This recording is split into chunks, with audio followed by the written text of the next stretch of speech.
კონკრეტულ სიტუაციაში ჩვენ შეიძლება აღმოჩნდეთ, ხო? ახალი განაწილების პირობებში ასე ვთქვი. ჩვენ იქ უნდა აღმოჩნდეთ, სადაც ჩვენ თვითონ გადავწყვიტავთ.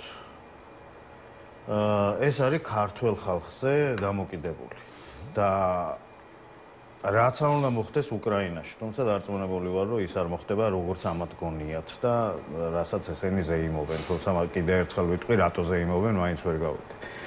ჩვენზე არის დამოკიდებული სად ვიქნებით რა. გვინდა რუსეთ საქართველოს მოქალაქეებს უნდა რუსული მმართველობა, მაშინ ვიქნებით რუსული მმართველობის ქვეშ.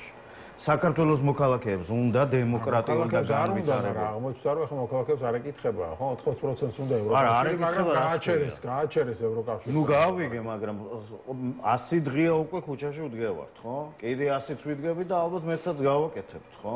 ანუ აქ მაინც ჩვენზე არის დამოკიდებული ყველაფერი რა. ჩვენ ვიქნებით იქ, სადაც ჩვენ გვინდა რომ ვიყოთ. სადაც უმრავლესობას უნდა რომ იყოს. ხო, კი ბატონო, მაგრამ ახლა